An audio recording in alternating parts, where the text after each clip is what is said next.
Coucou, boya ebele, na sous les baobab, life together, boya bas, to buka, to déraciner, célibat, femme seule, homme seul, to longola ba parents bas stress, boya ebele, ko s'inscrire, boya ebele, botala ba coordonnées yangoana, email na biso yangoana, numéro de téléphone yangoana, boya ebele, bo s'inscrire. Et kozala bien, maman, kolinga lisu ozala yo mokote, papa, boya, to katalien wana, tozana nu ebele, ba diaspora, bozala ebele, to lingana entre biso, et kozala bien, to longola AVC, to longola ba stress, to longola penza, tozala together, tala kaka, soki to sto leki ba 45 ans, ti likolo, bana na biso ba koli, ba kena ba uni, ba université, et zo sala ke ba parents bazoti kala bango moko, solitude ebomaka malembe, ezali maladie moko ebomaka malembe, okokufa mbala moko te, oko souffrir, eko bengela yo ba maladie ebele, ba cancer, ba diabète, ba maladie ebele vraiment bandeko na ngai, ba AVC, ba tension, parce que tu es seul. Alors Nzambe ye moko loba ke l'homme quittera et s'attachera à sa femme. Alors boya ebele ba maman, boya ebele ba papa, boya ko s'inscrire na sous les baobab, live together, okozwa mobali ya malamu, papa okozwa mwasi ya elonga. Vraiment boya ebele.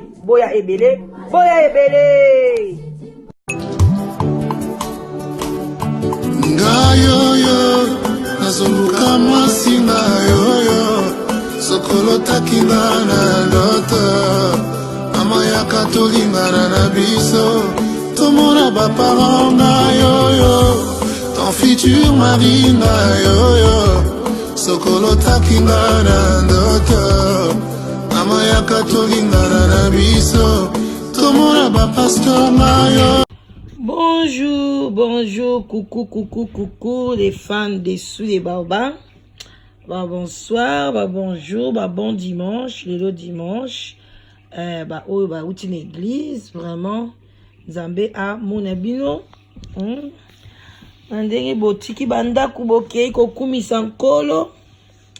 Nzamba lola atika binote. Vraiment, topesi ba shalom ebele na ba homme de Dieu. Ba chantre de l'éternel, ba o nyoso ba yembi. Lelo na mokolo ayenga. Ba shalom bisika bizwi bino. Boboto bonde kona bande kwa bisa catholique. Voilà, bango ba djana bandaku lelo dimanche. Bango ba sambela vraiment avant midi. Nzamba pambola ba pape nyonso, pambola papa, pambola ba évêque, ba mamelo. Donc Nzambe azana contrôle. Na ba saint nyonso, ba sainte anoirite, ba o nyonso ba kufa. Nzambe ayamba molimo na bango na kimia. Vraiment topesi ba yenge, ba ndeko na biso bundu ya Congo, kiambote kieno, na église ya 10 secteurs, matondo na respect makasi, toi sakidila ba merci ebele, na ba chef coutumier na biso, na to pamboli batu nyonso oyo bazali ba abonné na biso,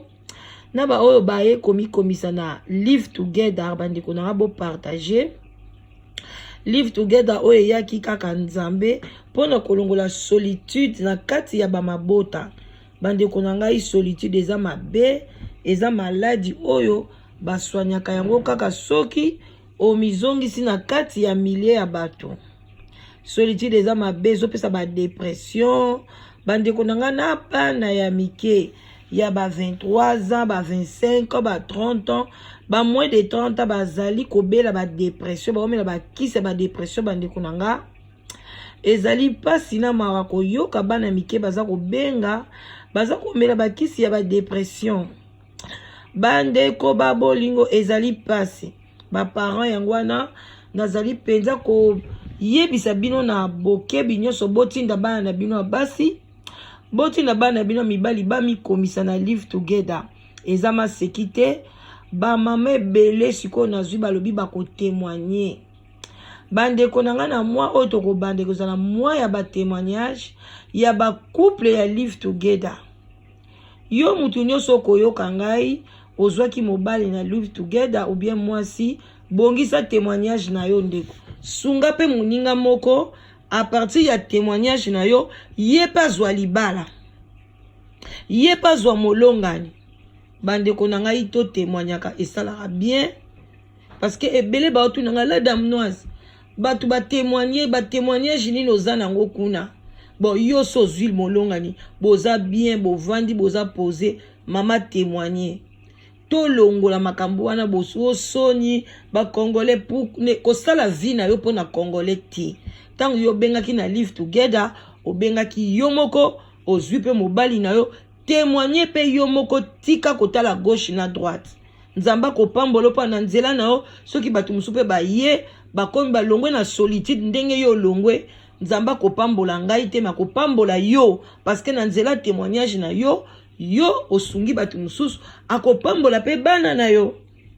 parce que makambo ezokende de père en fils, de fils à donc ezokende de génération en génération. Bandeko na nga bo soutenir musala oyo na ba prière na ba mosolo na bino na ba petit cadeau, bo soutenir musala oyo eza musala moko ezolongola solitude na kati ya société parce que la solitude est une maladie oyo ebomaka muke appétit fait ozoko kufa ba organe na yo ozoko kufa malembe tikoya ko se retrouver que ozo vivre mais oza mutabokili ote okoma dépasser okoma lokota bilo na balabala obimi libanda okomi bato ebele bavandaka na libanda wana nde bomona bango wana ba sans abri ezateke bazangi bandako baozanga ndako ndeni to ana poto munyoso azana droit ya kovanda na ndako eza na constitution na bango mais babima solitude mtetinda bango babima bongo bamimoni babia na bima na ngai pona ye amoni ke soki akefana na balabala nde place akolongola solitude na ye. Alors pe na balabala bino mo boyebi ba milimo ya mabele kaka omona pa ekangi yo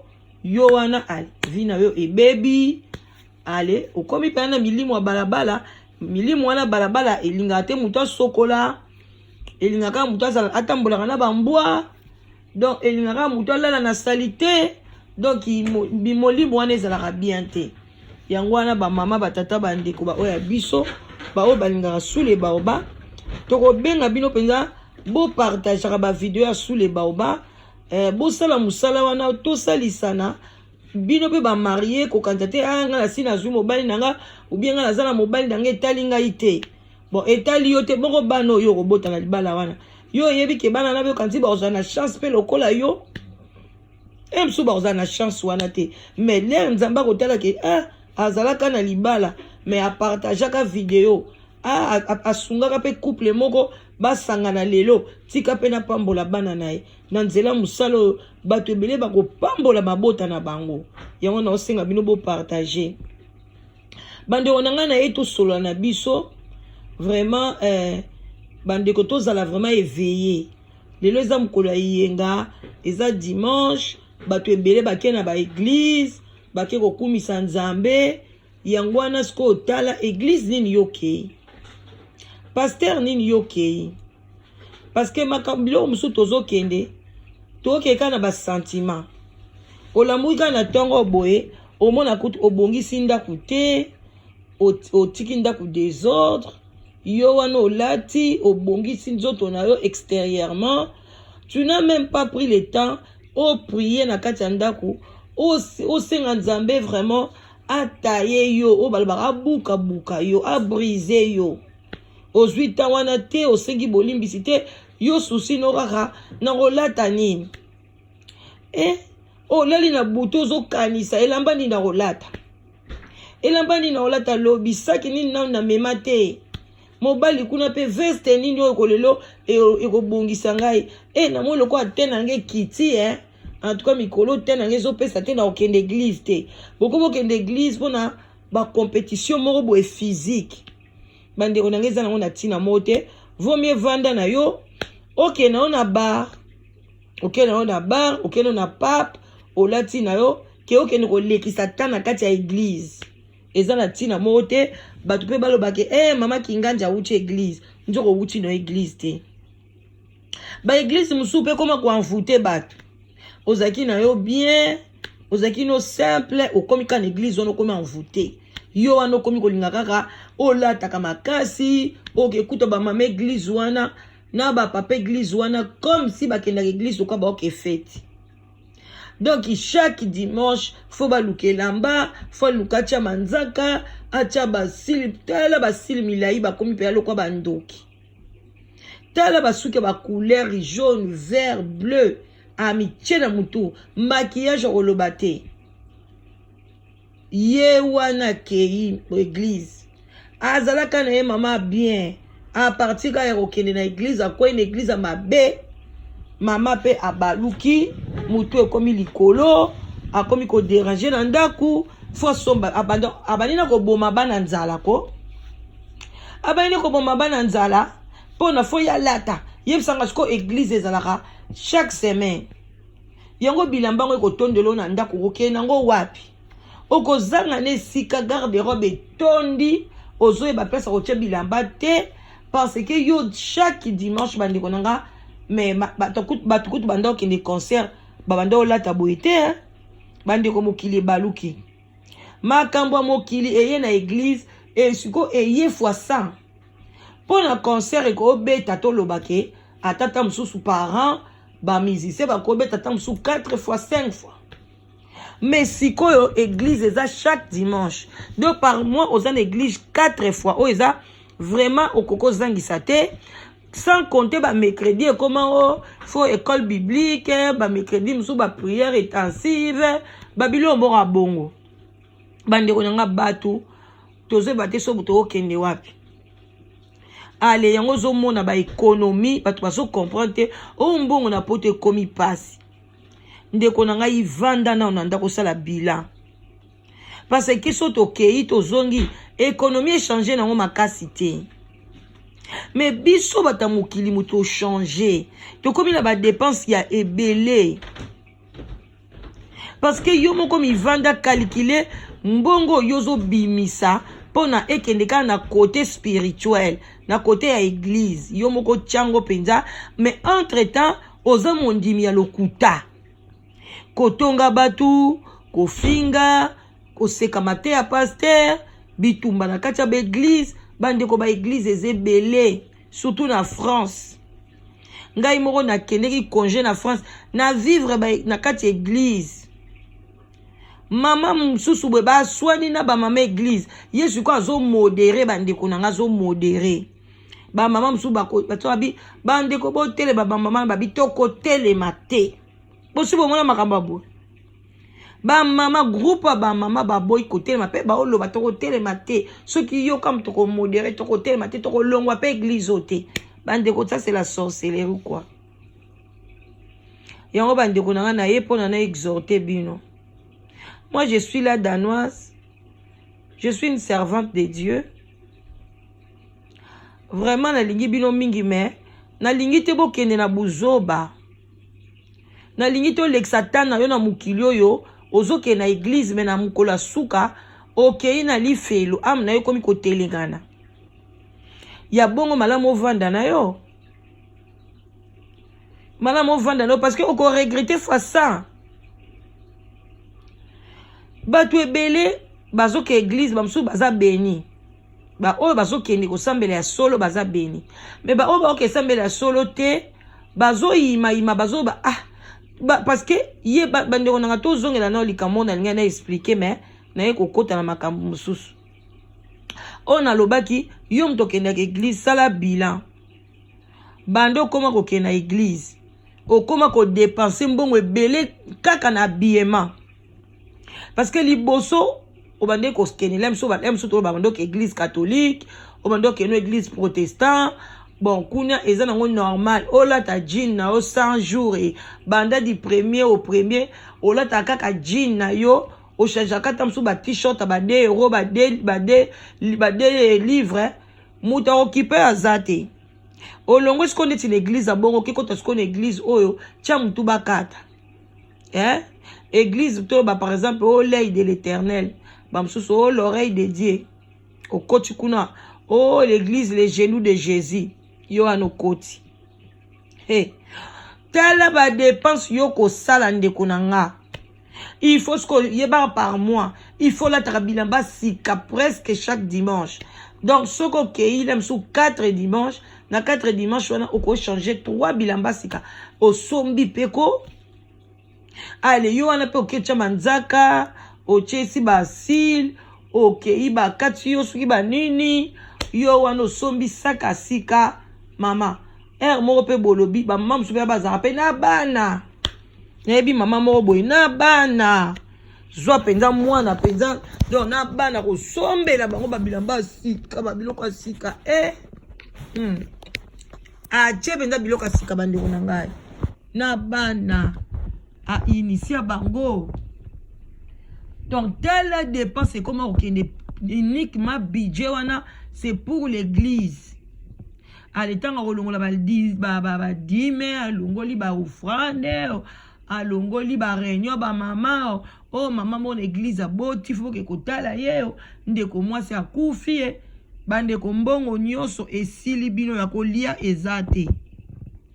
Ale bobani ko sambela nzambe, tozangi kolia.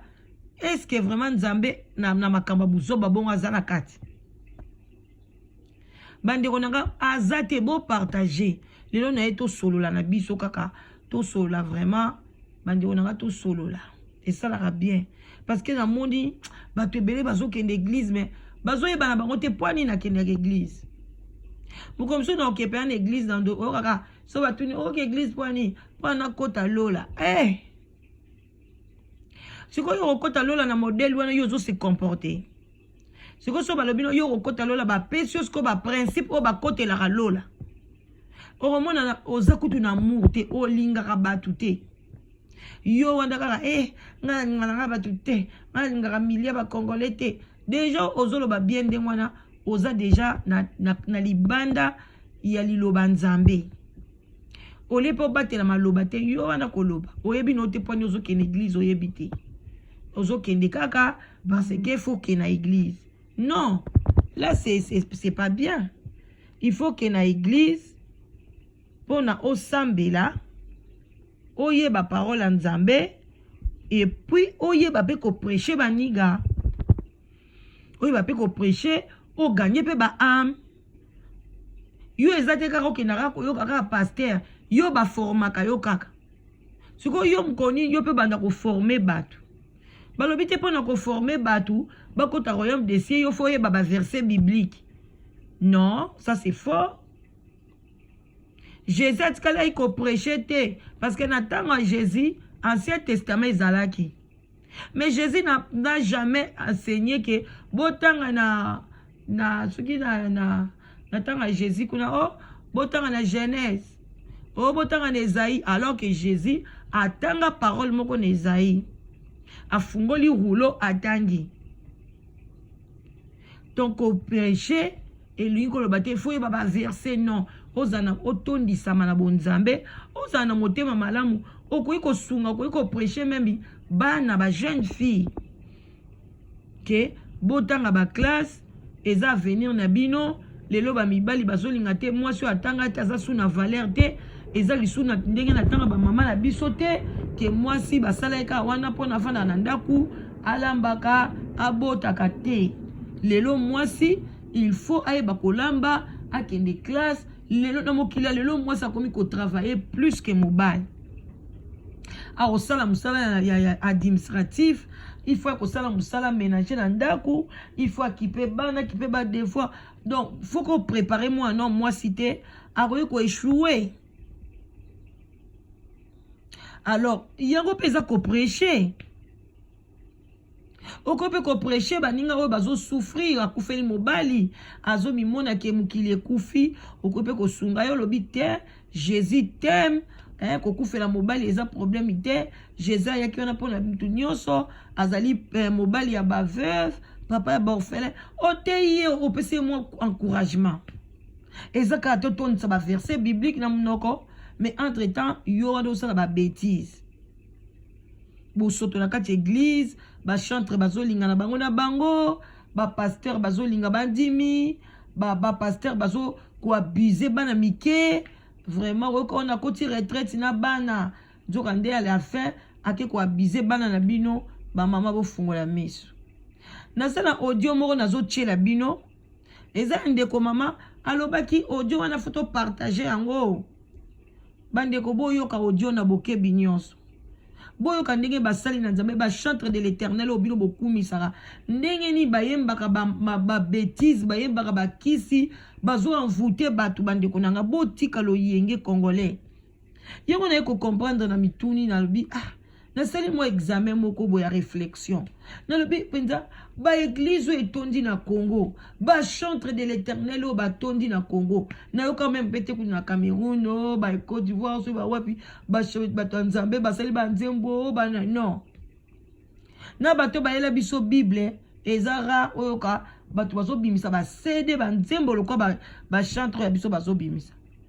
nzoka nde ba yembaka kuna kaka ba gege ba mona ba magie ba na nzembo libala ye oyo bolingo nanga ye oyo na kati ya nzembo la nzoka nde baloba na bango ba kombo ba mami wata soko tia attention te oko yeba te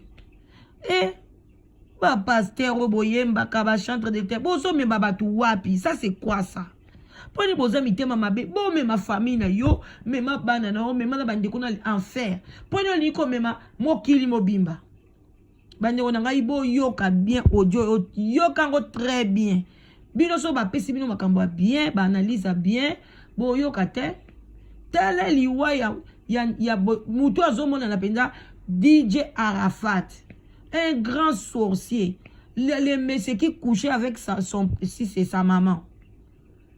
Bon, moni maman na yende nga community ba liboma ale bo komi akomi na dépression. Eza dépression te se ba kisi na ye sengi bongo.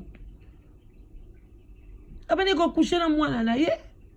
Mwana nozo ma penja ki azo prédire liwana ye ba baga minene ya ba kisi mais comment bino ba chrétien bozo tala ba likamba DJ Arafat. Bon, mon indenge na boite on est entre parenthèses na yebike ba fana ya nani ya Karine Mokonzi boroloba boloba na bino. Je m'en fous avec vous. Moi je dois parler. Botala Karine Mokonzi azalaki tiazaki na Congo. Abandeki na yeko lata moi bien.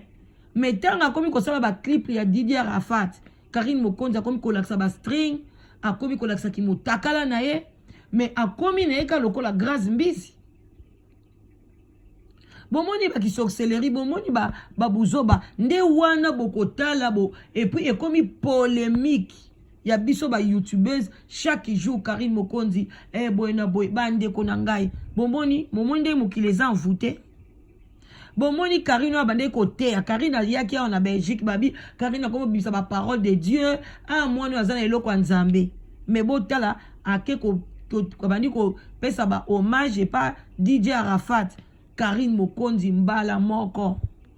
akomola ksaba kaleson est-ce que pono yembe la mutu akufi o rendre hommage faut-il la mutakala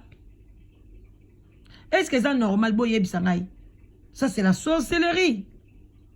et c'est normalité oko ko yemba normal ayemba ki ala type clip na ya bien poani ni fois ça là ba clip na ba string abimisi libanda ala ti kola masoko nyoso ezo monana pona oko yembe la muto akufi est-ce que ça a sens ce qui peut est-ce que na vraiment vraiment recommandé na mutu oyo alingi bonzambe bandi konanga eza passe eza normalité tozo kende wapi metala yango na bino boko partager bana na bino bazotala bana na bino bakolanda même likolo mokili yango ezokende ka bon après lobi bana na biso boy topekisi miziki awa na poto mais siko bino bopekisi miziki na poto allez osko bazoya wana bazoya kosala miziki ya bosalité bastring libanda masoko libanda mabele libanda c'est quoi pour na gagner ce qui a gagné 1 million de vues a gagné 600 000 vues nde sikoyo et sombi boliwana yo ye moko Arafat azaki na ba 1 million ba 3 millions de vues tala ndenga kufi pon na liwam ya seconde moto finani moto comme le quoi neti eloko moko neti jouer alisiko yonanga olie to landa vine biso malembe l'essentiel que ozanga kolia te ozanga komela te osomba mo elambano moko muke donc tu peux aller en vacances ozanga temps ko se divertir un peu c'est ça la vie que Dieu cherche pour nous.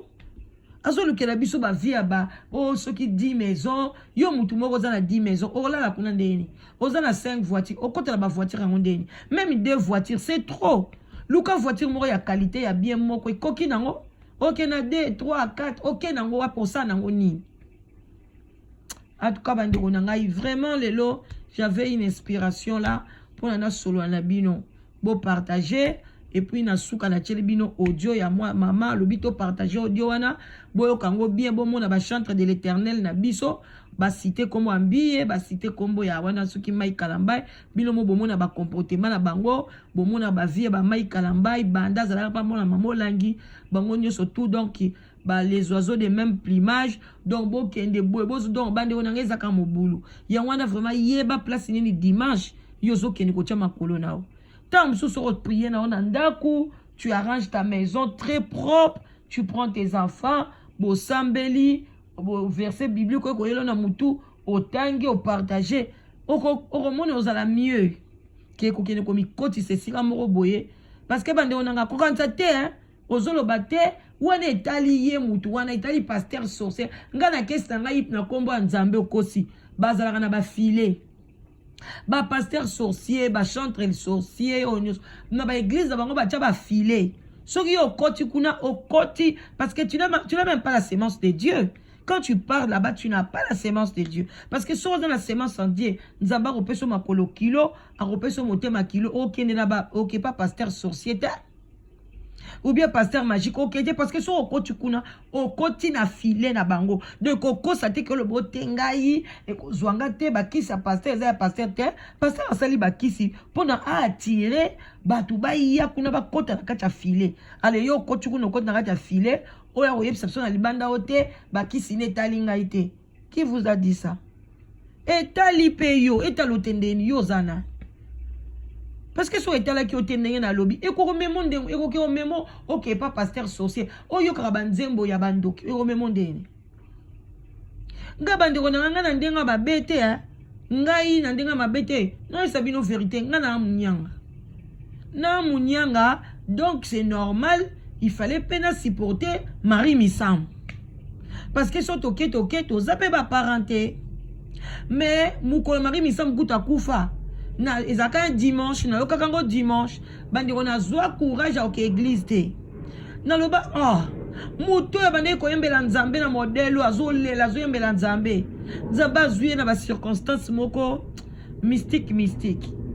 Alors moi j'étais vraiment donc liwa ya Marie Misambu et na vandaka penza parce que moi j'aime beaucoup raisonner hein.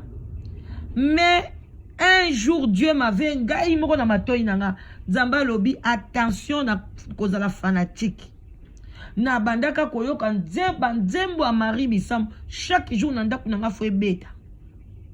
mukomsu na nzembo ya Marie Misambu sans arrière-pensée. Là je vous dis aujourd'hui c'est dimanche. Sans rien penser à ma baie et le côté na yoka pete o Marie Misambu yeba gege na yoka pete ba yebisanga pete mais na yoka na osa la vandika boue très concentré là nzembo na yoka mikolo nyonso mais ce jour là Dieu m'a dit nazala concentré na vandika na yoka kan nzembo wana no kaka sambela nzamba ba gege ngabi bon o ezaka nzamba ba gege na lobi na zongi sisu bandiko nanga CD triquete CD original na zongi sa nzembo wana difo ngabi nzambe bandiko banda wana na yoka su banzembo ya Marie Misambu te na boya na ngai oya kotia commentaire mabe atie na ye wana nga na opesa témoignage na nga yo pe linga nzambe a convaincre yo pe ofungola misu no molimo pour abino bozanga mutu ba nzamba fongoli emisu na molimo a partager na bino bokomba jaloux o te lokuta ozokosa te ngai nzamba fongola nga ndengwana na kata banzembo ya Marie Misambu bon na tikeli bino boyoka audio boyoka pe ndenge ndeko mama na biso ndenge yepe bakati yepe basani ni ba nzambe pa fungoli ye na nzembo ya ye oyo bolingo nanga boko yoka na nzembo mo ya nani ya Mai Kalamba boko yoka oyo nzambe pa abimiseli ye na kati ya banzembo la oyo biso totiaka kati bandeko nanga mpona kosukisa bino moko bomonaki même église catholique osoki cathédrale monene etumbamaka na Paris awa bandeko bato ebele balekaka wana bamona cathédrale wana bakendaka mpe bakanga bafoto mais bandeko na ngai jour cathédrale wana ekufi bikeko oyo ezalaka na cathédrale wana bandeko c'était catastrophe bikeko ezolakisa bato bamasoko bikeko ya badragon bazobimisa bamoto babikeko ya basinya mabe kote mosusu mutu ya nyama kote mosusu mutu ya mutu babikeko ya mvutema ya sorcellerie ezalaki na kati église. Regardez comme les gens bazaki des siècles et des siècles église wana tongama comment les gens étaient envoûtés. Yangwana Zambalo bara mon peuple périt par manque de connaissances. Bozo mona mais bozo tala mais bozo mona te. Yangwana bandi konanga fausse bosenga sagesse n'intelligence. Les ablo moro ya bien. Bon j'étais là seulement pour partager na bino et puis bolanda audio o na suka. Tout le monde a dit prochainement, bon s'abonner belé, bon beng s'abonner on a bino baya ko na live together, ezali makamba bien, makambo ezali sérieux, bozo ba témoignage kalate et puis bo sepela.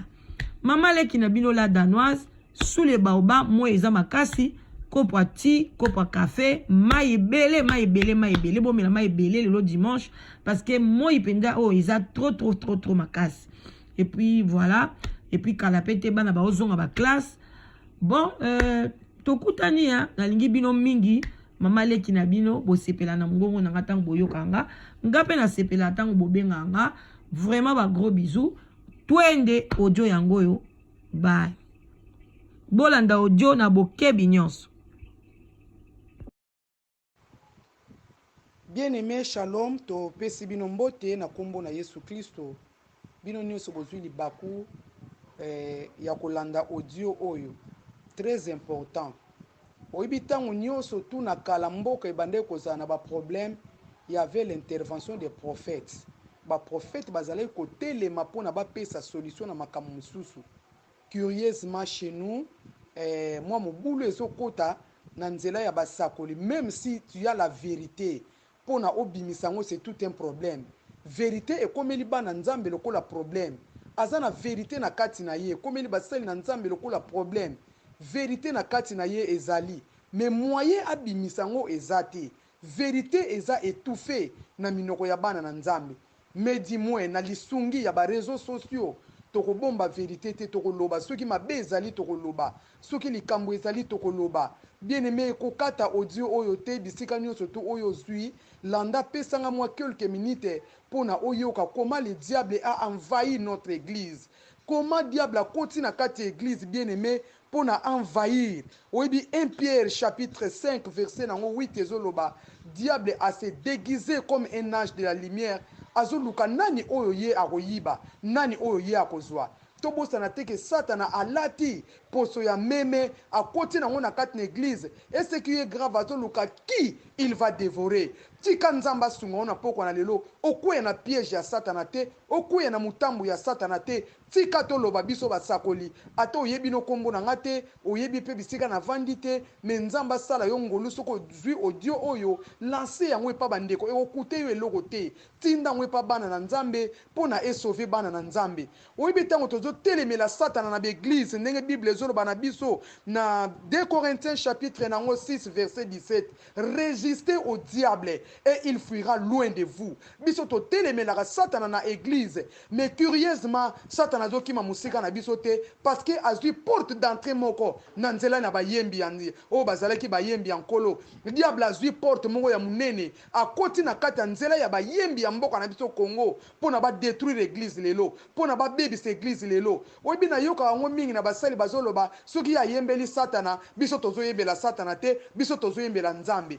Auteur compositeur ya nzembo ye moko ayebi aki oyo a lancé nzembo na ye yoko oko détourner yango te okomisa yango ya Nzambe bien aimé. Po bi nzembo oyo tozolanda oyo mikolo banzembo ebimi ebele bazoyembela bagege Kongo eyoki yango koma gege ete levé na kati ya église lelo mais bato bazoloba te ba frère José baka bazoloba ngo na ba télévision bozo minimiser bango bozo bundisa bango parce que vérité sengeli ete yama diable s'est déguisé à côté na kati ya église mais bato bazui mandat ya kolobela makambo oyo tala nde bazokima tala ndenge bazobombana parce que baza na problème ya kobimisa vérité mais bien aimé tika tana banzela ba réseaux sociaux toyeba idée ya Satana comment côté na kata l'église envahir l'église na komba gege envahir l'église na komba batu bazo ko adorer ba sirène na kata église bazo ko adorer les diables na kata église sans que biso toyeba yango bien aimé batu no sto ba yoka kinzembo ba yembele ki gege na mboka oyo mais curieusement peuple nzambe bazo ningana te bazo bouger te bible zoro bana biso bien aimé na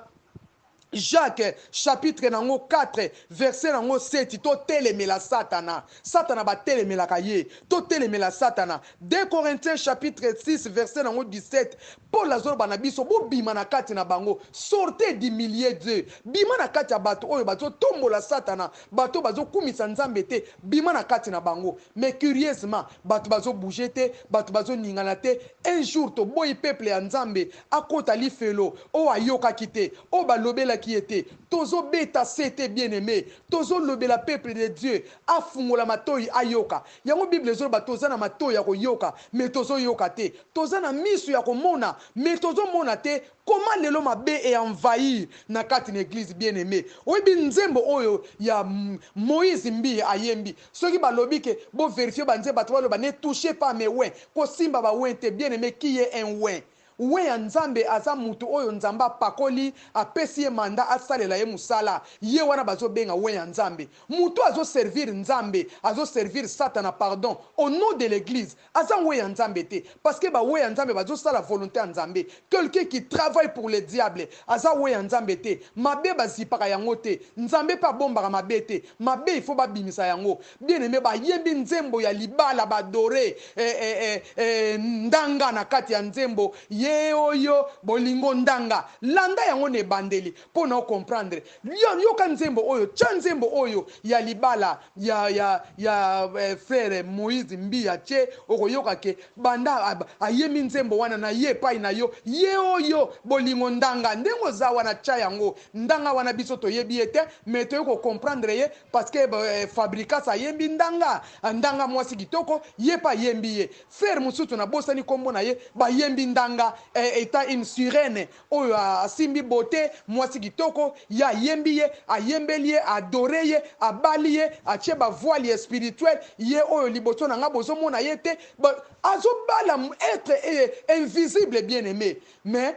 nase akombo église bana Nzambe bazobina bana Nzambe bazukwei kuna bakufi kuna à cause ya nzembo wana mais en réalité il a chanté pona mwasi na ye waza être moko spirituel amona na raté na miso batu lelo église comme na problème sérieux nzembo wana continue église oh les membres de l'église corps du Christ à travers le monde bozana matoi me bozo yokate bozana miso me bozo mona te tika Nzambe asunga bino à travers audio oyo. Les frères obabengaka frère Mike Kalambai ayemi nzembo na ye titre nango loyembo ya mitema ezo yemba mana l'église na biso nyonso loyembo ya mitema mais landa nzembo ona début ya église alobi nous venons encore une fois devant toi gege okoyoka place wana soso aleli pona ko tsamwa mascarade pona ko bomba place wana mais il a chanté Gege bien aimé. Nous venons encore une fois auprès de toi Gege. Yoka yango bien aimé. Tu vas comprendre qu'il est en train d'adorer. Abi nous venons encore une fois Gege pour te dire Kumama lisusu. Il est en train d'adorer bien aimé Gege mais dans l'église de Dieu. Oh bien-aimé, église en Nzambe mbindo ekotaka te, église en Nzambe mabe ekotaka te. Lelo diable azwi porte à travers bayembi. Mususu aye koyemba, ngai mosali na yo nakokufa ne lamba gege shama. Soko landeli yango bien-aimé, tiango bien. Longola sentiment, toza n'intérêt ya kotuka bango te, toza pe n'intérêt ko critiquer bango te, tomona bango nzamba lokota bango na gisenso, bazaki na bango ne lokote, lelo nzamba tomboli bango. Ça fait très mal bien-aimé. Pona ba bien mokili oyo, batika nzambe. Alors tika biso basakoli toloba makambo eza malamu te to telemela yango même nzamba alobaki résister au diable tika to telemela makama mabe eza lisumu te we ya nzamba za muto azosala volonté ya nzambe la personne qui a choisi son chemin d'abandonner le Seigneur ya servir le diable na ba être invisible bamona na raté aza we ya nzambe te alors tika to telemela parce que Bible lobi ke na mikolo ya suka ebele bakoya na kombo na ngai ebele pe bakoloba nous avons chassé les démons nous t'avons prêché. Je ne vous ai jamais connu. N'oubliez pas bien aimé. Bazote ya nzambe, mais baza ya nzambe te. Bozote le mena bato bazo yebisa bino vérité. Comment oyo tokobika lelo bien aimé. Banzembo ese bele o ba yembe bamso ba yemba banzembo na munoko mboka. Bokoyoka fwe pata yemi nzembo na munoko mboka na bango, mais azobwaka bisimbi ya mboka na bango. Bato mboka na bango na kati. Tia banzembo avo critiquer nga, avo loba mabe yoka na nzembo oyo. Bo tia banzembo o bisika bazali bien aimé. Bo yoka makambo bazoyemba na kati église bite na ngwese eloko nini pourquoi bazoyemba na kati na église le diable est risé il y a quelque chose na se oyo bazo détruire lelo bato bazolela na église bato bazo souffrir na église loboko nzambe ezate bato bazo kufa bato bazo nyokoma loboko nzambe ezate si vous élevez le diable dans l'église vous pensez que église wana loboko nzambe ko monisama loboko wana bien aimé ko bible bina biso to luka nzambe liboso bokonza likolo le reste nzamba ko pesa biso mais lelo makamwa na église eza lisusu te avant yo critiquer nga bien aimé yo mtozo landa audio oyo panza yango na bandeko mususu bazoyoka te boyoka banzembo malamu mingi boko yoka na kati comment on a élevé le diable bolanda yango bien aimé boyoka yango te tu es en train de lever le diable toyoka bato bayemba banzembo nzambe na mboka oyo yemba na yo banzembo ngo eza nango mabete au lieu de lever le diable mukolo nzembo asali nzembo kaka ne bandeli babwaka kabongo pour te signifier que nzembo ne za ya nzambe te eza na mukolo nango o bango badore eza na mukolo nango o bango bayembeli yango babwaki bango mbala liboso sans que yo yeba au peuple de Dieu tika biso tolobela yo vérité mabe koti na kati na église peuple de Dieu mikolo komi na suka outa na nzambe musika koya ko perdre ye likolo ya pasteur moko songolo te koya ko bungisa nzambe likolo ya musicien moko boye te mbongo azozwa azoliango na famille na yo te alors bien aimé lite po na vie na yo bondela nzamba pambolo na ndenge na yo kolandela bato oyo te babebi babungi bapengwi bien aimé bapengwi na bango toyokaki yango azu mutu azotombola mutu gege epire sans péché nani ayokaki yango te bien aimé na kati ya balbum na bango mais bozokufa boza emporté boza envoûté bosi bokei na kati ya musique nalinga eka na yebisa mutu moko prie pour l'église nalinga na yebisa mutu moko prie pour l'église Bible zoba na biso que les méchants ne peuvent résister dans les assemblées des saints bondela nzambe nzamba longola ba méchant na kata l'église sambela nzambe nzambe akutana na biso nzamba sala na basali oyo bazaye ba bongola mitema afin que balanda makambo oyo ezoleka na mikolo oyo te po mabe esi ekoti mingi yo mto yoki audio oyo ezalaki servante na bino mosakoli oyo pa yoki pasi ona tepe moi mega pona kotindela yo o pa yeba kite tiape mega tindela ye ayoka banzembo oyo afin kazwa conscience po mukolango bokoloba toloba kite mukolango bokoloba toloba kite bozomona lokwa makamo frère Roger bakaloba na télévision eza ya lukuta moyembe moko batuni na télévision oza na caché na mukongo na yo longola chemise batala aboyi longola chaussette batala na likolo aboyi azalaki coincé mu frère Roger bakalobi oza na ba caché fungola totala aboyi mais lelo bien aimé musique nezo yemba ma partout musique nezo sana ma peuple de Dieu kozala distraité parce que tango komi vraiment mabe landa audio oyo yoka banzembo oyo tu vas comprendre que l'église est un problème diable à côté de l'église église nanzela ya banzembo diable à côté de l'église église nanzela tozo chasser satana mais nzoka chat satana vandi na kata ba louange na kata ba adoration bisiko tozo ko adorer bango à travers banzembo diable azozwa na elokumu tika libota mongo ya nzambe azala sauver na poko lelo nzambe oyo ndimela mo obunga na sima mutu te obunga na nsima pasteur moko te obunga na nsima lisuma mutu moko te oyokama te ya opozwa décision na yo ya kolanda nzamba malamu na beti c'était sortez du milieu de na beti c'était sortez du milieu de pe na continue koloba sortez du milieu de selon Jacques chapitre 4 verset nango 7 tika nzambe nanga